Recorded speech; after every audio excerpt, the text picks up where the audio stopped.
रात के 11 बज रहे थे और मान्या अपनी नाइट शिफ्ट करके घर की तरफ जा रही थी। वो बहुत ज़्यादा थक चुकी थी, इसलिए उसे घर जाने की बहुत जल्दी थी, जिस वजह से वो एक शॉर्टकट हाईवे का रास्ता चुनती है।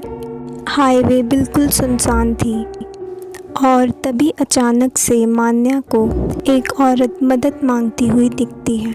मेरी मदद कर दो, मुझे आगे तक छोड़ दो।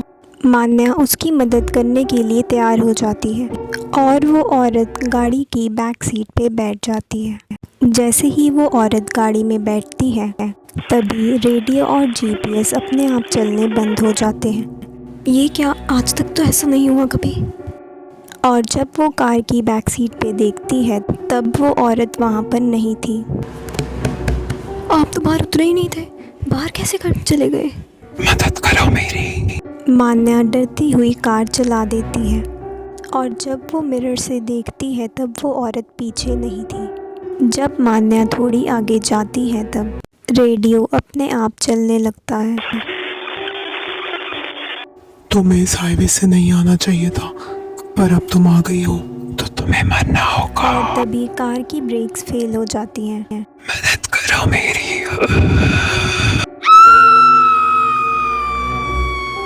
मान्या 2 दिन से गायब थी, जिस वजह से उसकी फैमिली पुलिस में कंप्लेंट करती है और पुलिस को 3 दिन के बाद मान्या की कार उसी हाईवे पे मिलती है। पर मान्या वहाँ पे नहीं थी।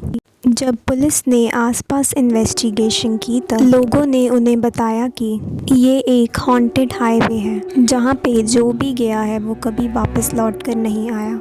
पर ऑफिसर रजत इन सब बातों पर बिलीव नहीं करता था, इसलिए वो रात को इन्वेस्टिगेशन करने के लिए 2 ऑफिसर्स के साथ उसी हाईवे पे जाता है। जब वो हाईवे पे पहुंचते हैं तभी उन्हें सिग्नल फ़ोन से मान्या की आवाज़ आती है। सर मैं मान्या, प्लीज़ मेरी मदद कर। वो तीनों ऑफिसर्स जंगल में जाकर देखते हैं। उन्हें दूर ही जंगल में एक लड़की खड़ी हुई दिखती है, पर पास जाकर देखने पर वहाँ पर कोई भी नहीं था।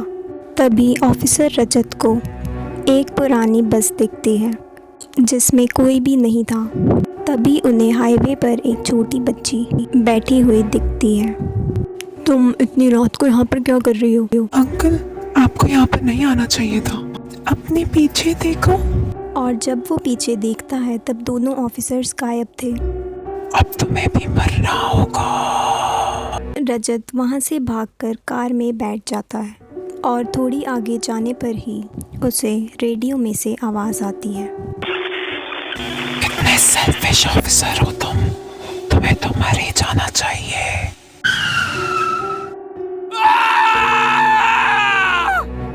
इस हादसे के बाद से शाम के बाद कोई भी उस हाईवे पे जाने की हिम्मत नहीं करता था। एक हफ्ते बाद एक फेमस पैरानॉर्मल रिसर्चर मनोज, जिसने बहुत सारी हॉन्टेड प्लेसेस को एक्सप्लोर किया था और कई भूतिया घटनाओं को अपने कैमरे में कैद किया था, और जब उसे इस हॉन्टेड हाईवे के बारे में पता लगता है तभी वो अपने भाई के साथ निकल पड़ता है। नो एंट्री के बोर्ड पर ही उनकी कार चलनी बंद हो जाती है, जिस वजह से रजत और उसका भाई हाईवे पर बिना कार के ही जाते हैं।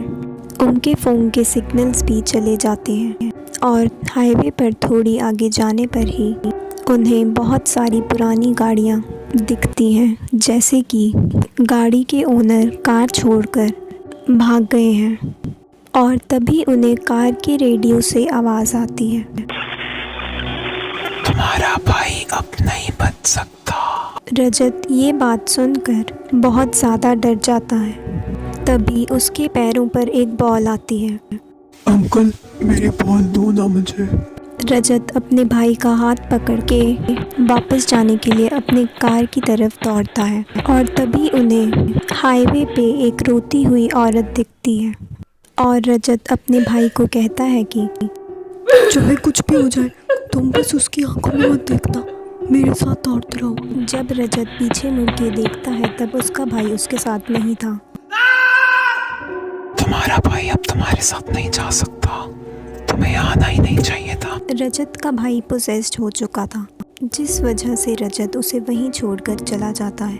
अगली सुबह जब रजत पुलिस को अपने साथ उसी हाईवे पर लेकर जाता है तब वो उसके भाई को पूरे जंगल में ढूंढते हैं और तभी उसका भाई अजीब हरकतें करता हुआ मिलता है।